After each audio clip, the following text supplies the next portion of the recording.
রাষ্ট্রপতি হিসেবে তারেক রহমানের পছন্দের তালিকায় সবার উপরে যার নাম।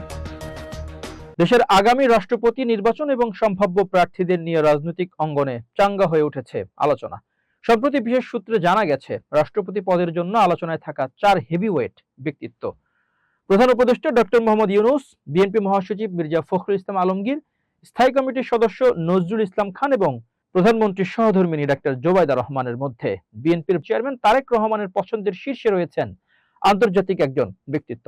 দলীয় সূত্র জানায়, দেশের বর্তমান রাজনৈতিক ও বৈশ্বিক প্রেক্ষাপটে বঙ্গভবনের দায়িত্ব কার হাতে যাওয়া উচিত তা নিয়ে দলের নীতি নির্ধারণী পর্যায়ে বিস্তর পর্যালোচনা চলছে।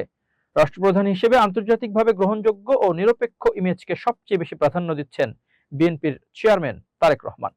আন্তর্জাতিক গ্রহণযোগ্যতা, ডক্টর ইউনূসের বিশ্বব্যাপী সুপরিচিতি ও গ্রহণযোগ্যতা বাংলাদেশের বর্তমান ও ভাবমূর্তি তুলে ধরতে অনন্য ভূমিকা রাখবে বলে মনে করছেন তারেক রহমান। রাজনৈতিক স্থিতিশীলতা, রাষ্ট্রপতি পদে কোনো সরাসরি দলীয় ব্যক্তির চেয়ে সর্বজনমান্য ব্যক্তিত্ব থাকলে তার রাজনৈতিক ভারসাম্য ও স্থিতিশীলতা বজায় রাখতে সাহায্য করবে।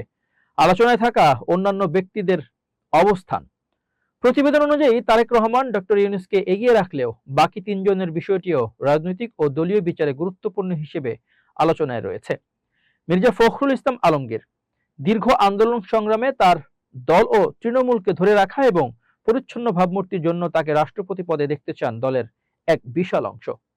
অপরদিকে নজরুল ইসলাম খান, বিএনপির দীর্ঘদিনের প্রবীণ রাজনৈতিক ব্যক্তিত্ব ও দূরদর্শী নীতি নির্ধারক হিসেবে তার নামও সশ্রদ্ধভাবে উচ্চারিত হচ্ছে। ডাক্তার জোবায়দা রহমান একটি সর্বজনগ্রাহ্য, সুশিক্ষিত ও পেশাদার ভাবমূর্তির কারণে ক্লিন ইমেজের প্রতিনিধি হিসেবে তার নামও কিছু মহলে উঠে এসেছে। রাজনৈতিক বিশেষজ্ঞদের মতে, বিএনপি রাষ্ট্রপ্রধান হিসেবে কোনো সুনির্দিষ্ট দলীয় ব্র্যান্ডের বাইরে এসে ডক্টর ইউনূসের মতো বৈশ্বিক ব্যক্তিত্বকে রাষ্ট্রপতির আসনে দেখতে চাওয়ার বিষয়টি একটি বড় ধরনের কৌশলগত পরিবর্তন হতে পারে।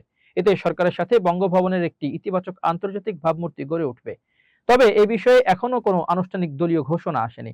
বিএনপির নীতি নির্ধারকদের বক্তব্য, চূড়ান্ত সময়ে সব দিক বিবেচনা করে সঠিক সিদ্ধান্ত গ্রহণ করা হবে। চুপ্পুকে সরানোর পর তারেক রহমানের নজর সেনা প্রধানের দিকে, সেনা সদরে ঘূর্ণিঝড়। সাবেক রাষ্ট্রপতি মোহাম্মদ শাহাবুদ্দিন চুপ্পুর পদত্যাগের পর দেশের প্রশাসনিক ও রাজনৈতিক অঙ্গনে নানা ধরনের জল্পনা কল্পনা তৈরি হয়েছে। সম্প্রতি সামাজিক যোগাযোগ মাধ্যম ও বিভিন্ন রাজনৈতিক বিশ্লেষণে দাবি করা হচ্ছে, পরবর্তী প্রশাসনিক পুনর্গঠন ও রাজনৈতিক প্রক্রিয়ার অংশ হিসেবে সরকারের দৃষ্টি এখন সেনাপ্রধানের পদায়ন ও সশস্ত্র বাহিনীর প্রশাসনিক পরিবর্তনের দিকে। তবে প্রতিরক্ষা বিশ্লেষক ও সরকারের উচ্চ পর্যায়ের সূত্রগুলো এ ধরনের দাবিকে শুধুই রাজনৈতিক মনস্তাত্ত্বিক গুঞ্জন এবং অতিরঞ্জিত অনুমান হিসেবে আখ্যায়িত করেছে। নেটিজেনদের ধারণা, তারেক রহমান যেহেতু শাহাবুদ্দিন চুপ্পুকে পদত্যাগ করিয়েছেন বা তার পদত্যাগ পত্র ইতিমধ্যে জমা পড়েছে, এর পরের টার্গেট হচ্ছেন ওয়াকারুজ্জামান।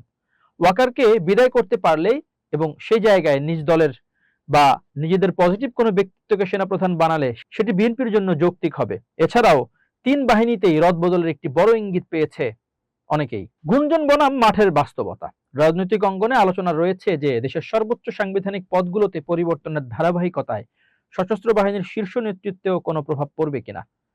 সাংবিধানিক চেইন অব কমান্ড, বাংলাদেশের সংবিধান অনুযায়ী সশস্ত্র বাহিনী সম্পূর্ণ স্বাধীন, সুশৃঙ্খল ও পেশাদার একটি সংস্থা। সেনা সদর দপ্তরের দৈনন্দিন ও প্রশাসনিক সিদ্ধান্ত রাজনৈতিক কৌশলের অংশ না হয়ে নির্ধারিত সামরিক নীতিমালার আলোকেই সম্পাদিত হয়। প্রাতিষ্ঠানিক স্থিতিশীলতা, সেনাপ্রধান জেনারেল ওয়াকারুজ্জামান তার দায়িত্ব পালন করছেন এবং সরকারের সাথে নিয়মিত সমন্বয় বজায় রেখেই দেশের অভ্যন্তরীণ নিরাপত্তা নিশ্চিত করছেন। দ্বিতীয়ত, প্রধানমন্ত্রী তারেক রহমানের সাম্প্রতিক বক্তব্য, দৃষ্টিভঙ্গি। সম্প্রতি গত 26 জুলাই 2026 তারিখে ঢাকা সেনানিবাসে আয়োজিত সেনা সদর নির্বাচনী পরিষদ 2026-এর উদ্বোধনকালে প্রধানমন্ত্রী তারেক রহমান সশস্ত্র বাহিনীর পেশাদারিত্ব ও পদোন্নতি ব্যবস্থা নিয়ে সরকারের স্পষ্ট অবস্থান তুলে ধরেন। প্রধানমন্ত্রী বলেন, একটি পেশাদার ও আধুনিক সেনাবাহিনী গড়ে তুলতে পদোন্নতি ও পদায়নের ক্ষেত্রে যে কোনো ধরনের ব্যক্তিগত পছন্দ বা রাজনৈতিক বিবেচনার ঊর্ধ্বে উঠে মেধা, পেশাগত যোগ্যতা, সততা, চারিত্রিক দৃঢ়তা ও শৃঙ্খলাকে সর্বোচ্চ গুরুত্ব দিতে হবে। প্রধানমন্ত্রীর এই বার্তা থেকে পরিষ্কার হয় যে সশস্ত্র বাহিনীর উপর কোনো রাজনৈতিক মাস্টার প্ল্যান বা ব্যক্তিগত প্রভাব প্রয়োগের বদলে সরকার বাহিনীটির পেশাদারিত্ব এবং দলীয় প্রভাবমুক্ত নীতি বজায় রাখার উপরই জোর দিচ্ছে। তৃতীয়ত, প্রতিরক্ষা বিশ্লেষকদের মূল্যায়ন, প্রতিরক্ষা ও নিরাপত্তা বিশ্লেষকদের মতে রাষ্ট্রপতির বিদায় বা সাংবিধানিক শূন্যতা পূরণের প্রক্রিয়ার সাথে সেনাবাহিনীর নিয়মিত শীর্ষ কাঠামোর কোনো সরাসরি রাজনৈতিক দ্বন্দ্ব বা মাস্টার প্ল্যানের সম্পর্ক নেই। সামরিক কাঠামোর ধারাবাহিকতা। বাংলাদেশ সেনাবাহিনী একটি প্রতিষ্ঠিত চেইন অব কমান্ডের অধীনে পরিচালিত হয়। পদোন্নতি, পদায়ন বা নতুন নিয়োগ সশস্ত্র বাহিনীর অভ্যন্তরীণ পরিষদ বা প্রতিরক্ষা নীতিমালার আলোকে নির্ধারিত হয়। জাতীয় নিরাপত্তা অগ্রাধিকার।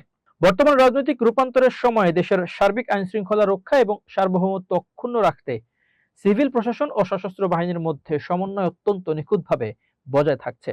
সামাজিক যোগাযোগ মাধ্যমে ছড়ানো যে কোনো ধরনের মাস্টার প্ল্যান সংক্রান্ত খবর রাজনৈতিক চর্চার খোরাক হলেও বাস্তবে জাতীয় নিরাপত্তা, সশস্ত্র বাহিনীর আধুনিকায়ন এবং পেশাদারিত্ব বজায় রাখার প্রতি মনোযোগ দেওয়া হচ্ছে। সরকার ও সশস্ত্র বাহিনীর যৌথ প্রাধান্য এখন রাজনৈতিক স্থিতিশীলতা রক্ষা এবং সুষ্ঠু প্রশাসনিক ধারা নিশ্চিত করা। মডেল স্নিগ্ধার মামলায় কোন জোরে অগ্রিম জামিন পেলেন আশিয়ান গ্রুপের নজরুল? মডেল ও অভিনেত্রী স্নিগ্ধা চৌধুরীর করা মারধর ও হত্যা চেষ্টা মামলায় আত্মসমর্পণ করে জামিন পেয়েছেন আশিয়ান গ্রুপের চেয়ারম্যান নজরুল ইসলাম। সোমবার 27 জুলাই ঢাকার চিফ মেট্রোপলিটন ম্যাজিস্ট্রেট আদালতে আত্মসমর্পণ করে জামিনের আবেদন করেন তিনি। মেট্রোপলিটন ম্যাজিস্ট্রেট আরিফুল ইসলাম শুনানি শেষে 50,000 টাকা মুচলেকায় মেডিকেল রিপোর্ট দাখিল পর্যন্ত তার জামিন মঞ্জুর করেন। এর আগে রাজধানীর খিলক্ষেত থানায় রোববার 26 জুলাই রাতে নজরুল ইসলামের বিরুদ্ধে মামলা দায়ের করেন স্নিগ্ধা চৌধুরী। মামলার অভিযোগে বলা হয়, বিজ্ঞাপনের একটি চুক্তি স্বাক্ষরের কথা বলে স্নিগ্ধা চৌধুরীকে একটি হাসপাতালে ডেকে নেওয়া হয়।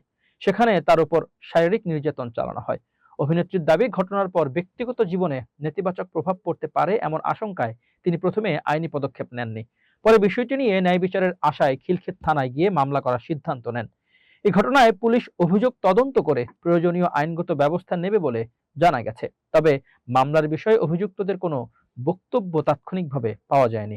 প্রসঙ্গত, স্নিগ্ধা চৌধুরী বাংলাদেশের পরিচিত মডেল ও অভিনেত্রী। 2018 সালে মডেলিং এর মাধ্যমে শোবিজে যাত্রা শুরু করেন তিনি। সম্প্রতি ঈদে মুক্তি পাওয়া প্রেসার কুকার সিনেমার মাধ্যমে বড় পর্দায় অভিষেক হয় তার।